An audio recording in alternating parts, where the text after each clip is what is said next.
Ternyata dalam kitab Wahyu terdapat 7 ucapan bahagia yang mengandung sabda dari Tuhan untuk kita laksanakan.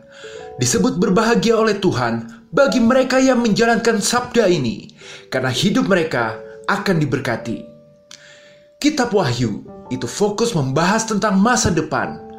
Maka penting sekali untuk kita simak, karena masa depan seringkali menjadi bayangan yang menggantung di pikiran kita, memberikan rasa kekhawatiran terbesar di dalam hidup kita. Oleh karena itu, inilah 7 ucapan bahagia dalam kitab Wahyu, sabda Tuhan untuk kita laksanakan. 1. Diberkati dengan membaca Alkitab. Wahyu 1 ayat 3 tertulis, "Berbahagialah ia yang membacakan dan mereka yang mendengarkan kata-kata nubuat ini dan yang menuruti apa yang ada tertulis di dalamnya, sebab waktunya sudah dekat." Alkitab adalah buku tentang Tuhan, tentang siapa Tuhan itu, apa yang Tuhan pikirkan, tentang apa yang menjadi kehendak Tuhan. Semua orang Kristen harus memahami kebenaran dan sungguh-sungguh mempercayai dengan sepenuh hati bahwa Alkitab itu adalah firman Tuhan. Bukan hanya kitab-kitab yang sering dikotbahkan seperti kitab Roma, kitab Matius, Yohanes, Wahyu, tetapi kitab-kitab yang jarang dikutip seperti kitab Bilangan, Hakim-Hakim, dan lain-lain juga merupakan firman Tuhan.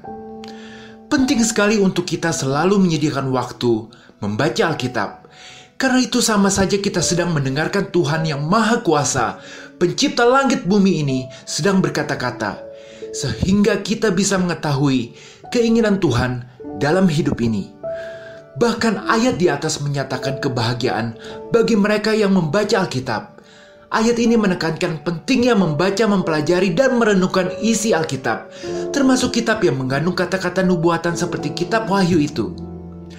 Kebahagiaan juga datang kepada mereka yang tidak hanya membaca atau mendengarkan, tapi juga mentaati dan menjalankan ajaran-ajaran yang terdapat dalam kitab Wahyu dan keseluruhan Alkitab. Ini merupakan sabda Tuhan untuk kita laksanakan, yaitu membaca Alkitab dan menjalankan ajaran-ajarannya dalam hidup ini. Karena waktunya sudah dekat, peristiwa akhir zaman akan segera datang. Kita harus mempergunakan waktu yang singkat ini untuk terus memahami kebenaran, sehingga kita bisa siap sedia bersama Tuhan menghadapi segala tantangan di masa depan. Bersama Tuhan melakukan perkara besar di masa depan. Haleluya, amin. 2. Diberkati dengan memiliki iman akan kehidupan kekal. Wahyu 14 ayat 13 tertulis, "Dan aku mendengar suara dari surga berkata, tuliskan, berbahagialah orang-orang yang mati dalam Tuhan sejak sekarang ini.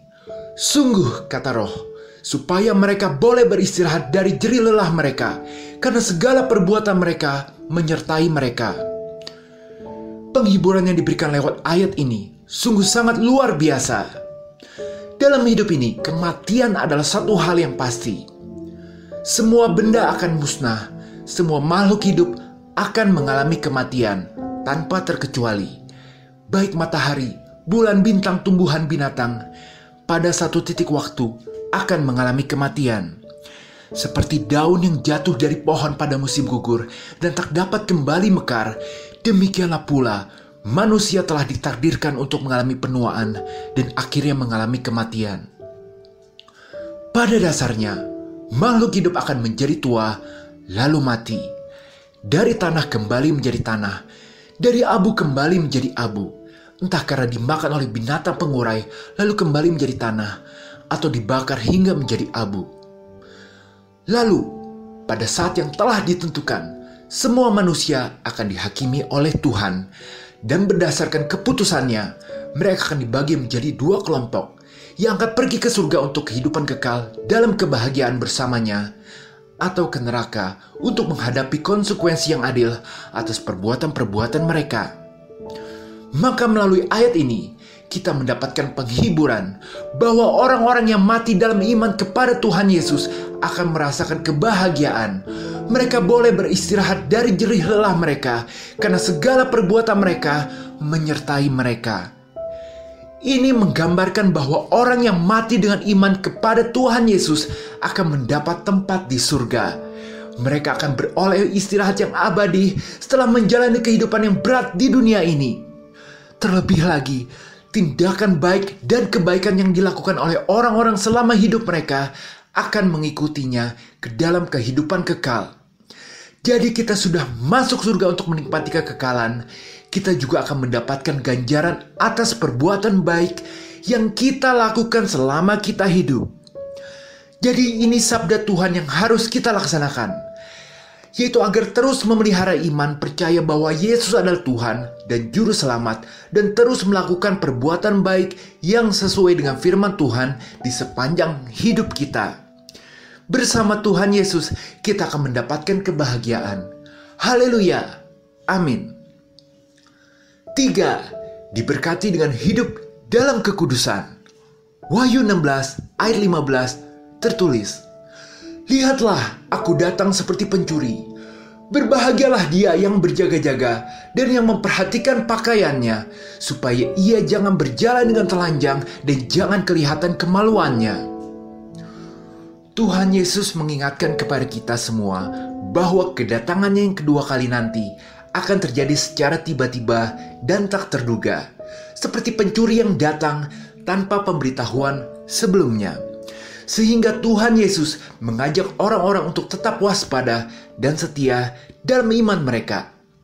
Orang-orang yang tetap setia kepadanya dan menjaga iman mereka akan mendapatkan berkat dan kebahagiaan. Nah, Tuhan mengingatkan kita ini semua agar kita tidak menjadi malu karena kedapatan telanjang ketika Tuhan datang. Ini berbicara soal perlunya tetap hidup dalam kekudusan dan ketaatan kepada Tuhan. Jangan sampai kita telanjang, yaitu masih hidup dalam dosa ketika Tuhan datang. Jadi inilah sabda Tuhan yang harus kita laksanakan, agar kita mau berusaha untuk terus menaklukkan segala dosa yang ada dalam diri kita, sehingga pada saat kedatangan Tuhan Yesus kembali, kita kedapatan berjaga-jaga dan memakai pakaian yang indah, yaitu hidup berkenan di hadapan Tuhan. Ingatlah bahwa Tuhan Yesus sudah mati demi menebus dosa kita. Dosa dan pelanggaran hukum Tuhan membuat kita jadi jauh dari Tuhan. Bertobat adalah seperti mengubah kompas hati kita, membuat kita berbalik arah dari dosa dan kesalahan menuju jalan yang benar dan benar-benar mengikut Tuhan. Kabar baiknya adalah Tuhan itu gembala kita yang sangat baik. Tuhan tahu kelemahan kita, maka Tuhan pasti punya cara untuk menangkap jiwa kita yang tersesat. Dengan kata lain, Tuhan akan mempunyai cara untuk membuat diri kita bisa bertobat dari segala kesalahan kita. Benar-benar luar biasa Tuhan itu.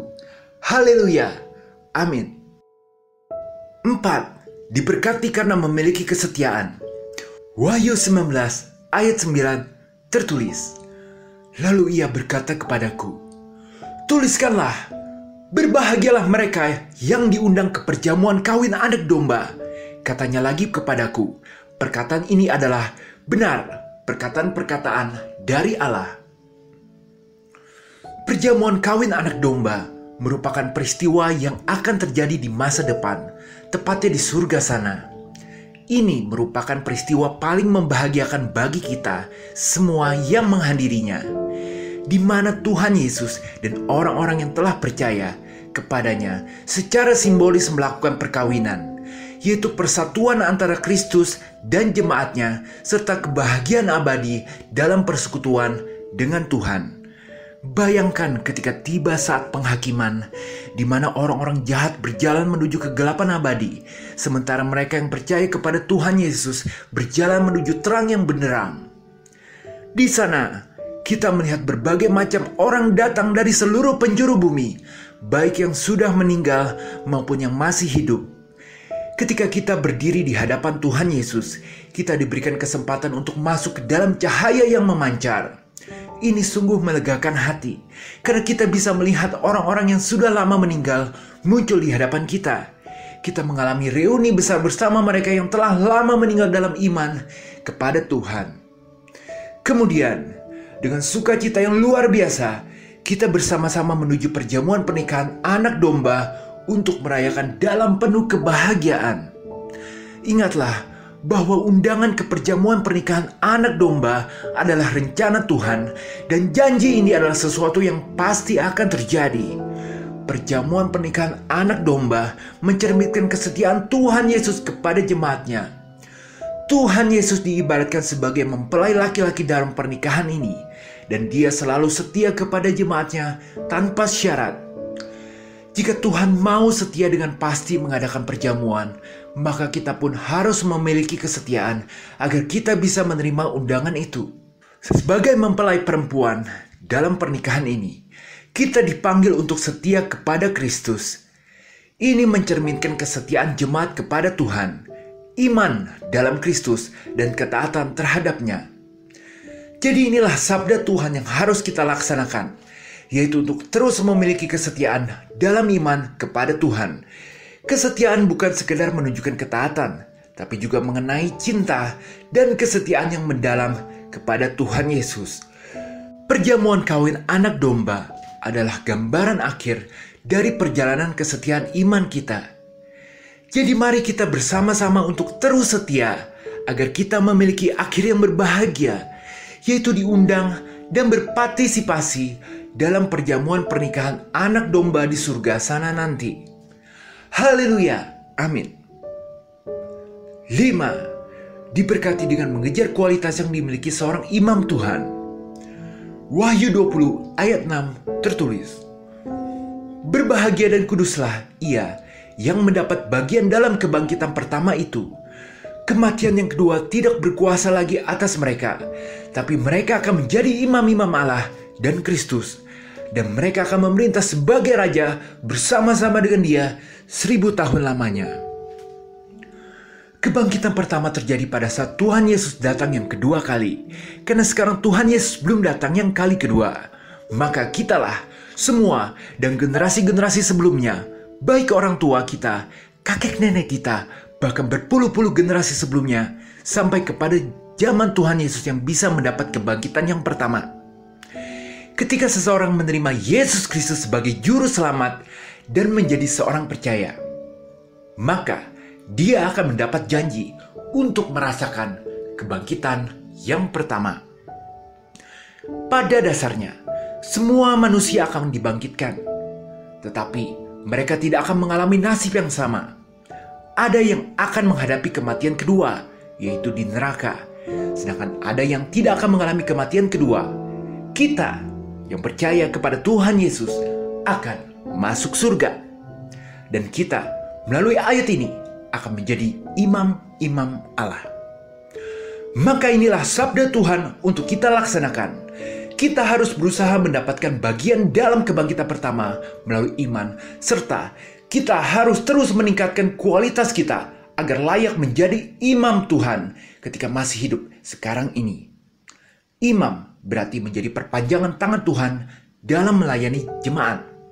Oleh karena itu, saat kita menjalani kehidupan ini, kita harus berusaha untuk memiliki kualitas seorang imam. Kita perlu membayangkan bahwa suatu saat kita akan menjadi imam-imam Tuhan. Oleh karena itu, kita harus aktif dalam melayani, menjunjung integritas, menjalani hidup dengan kejujuran dan keadilan, memiliki kepedulian yang tinggi terhadap sesama, menjaga kesucian, memperkuat ketahanan rohani, dan mengembangkan kualitas-kualitas lain yang diperlukan sebagai seorang imam. Tuhan akan membantu kita mencapai ini melalui kehadiran Roh Kudus di dalam kita. Anda adalah imam Tuhan. Haleluya. Amin. 6. Diberkati dengan menuruti perkataan Tuhan Yesus. Wahyu 22 ayat 7 tertulis, "Sesungguhnya aku datang segera. Berbahagialah orang yang menuruti perkataan-perkataan nubuatan ini." Seiring berjalannya waktu, apa yang Tuhan katakan akan semakin mendekati kenyataan. Kedatangan Tuhan tidak akan tertunda lama, dan semua orang harus bersiap untuk saat itu. Sekarang, kita telah sampai di penghujung Alkitab di halaman terakhirnya. Ini adalah pesan harapan terakhir dari Tuhan Yesus bagi kita yang tercantum dalam Alkitab. Tuhan Yesus akan datang dengan cepat dan kita diminta untuk menaati segala nubuatnya. Mengikuti perkataan Tuhan Yesus memberikan tujuan dalam hidup kita. Kita harus menjadi seperti domba yang mengenal dan mengikuti suara gembalanya. Tuhan Yesus, Sang Gembala kita, adalah teladan sempurna untuk kita contoh. Dengan mengikutinya, kita berusaha untuk menjadi semakin mirip dengannya dalam sikap, tindakan, dan karakter. Ajaran Tuhan Yesus memberikan panduan tentang bagaimana menjalani hidup yang benar di hadapan Tuhan.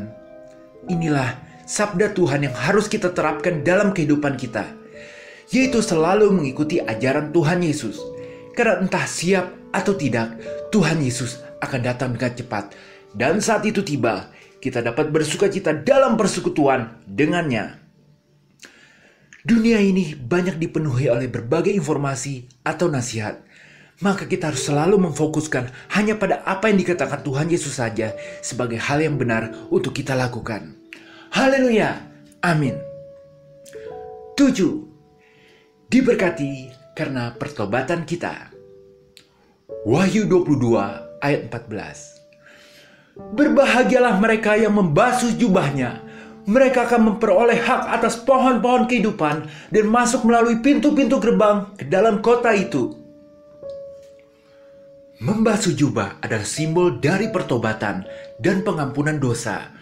Sesungguhnya masalah yang kita hadapi dalam hidup ini terjadi oleh karena kita telah berdosa kepada Tuhan. Ingat perumpamaan mengenai anak yang hilang. Dikatakan bahwa anak yang pergi meninggalkan bapaknya tersebut mengalami berbagai kesulitan hingga berakhir di kandang babi. Ini sama dengan kenyataan hidup, bahwa ketika kita menjauh dari Tuhan, maka kita akan mengalami berbagai macam masalah. Memang tidak langsung, seperti kisah anak yang hilang itu. Pada awalnya kita mungkin tetap merasa senang. Tapi pada ujungnya kita akan menderita oleh berbagai macam masalah. Bertobat adalah sama seperti yang digambarkan pada perumpamaan anak yang hilang itu. Yaitu saat di kandang babi, anak itu memutuskan untuk kembali kepada bapaknya. Kita bertobat, yaitu kita yang menjauh dari Tuhan, memutuskan untuk kembali mendekat kepada Tuhan. Kunci pertobatan adalah melepaskan ego atau keinginan kita. Sama seperti anak yang hilang itu di kandang babi. Dia melepaskan segala keinginan dia, berserah kepada nasibnya di tangan Bapa, yakni tidak apa-apa menjadi pelayan sekalipun, asalkan bisa kembali tinggal dekat dengan Bapaknya. Kita bertobat dengan cara yang sama.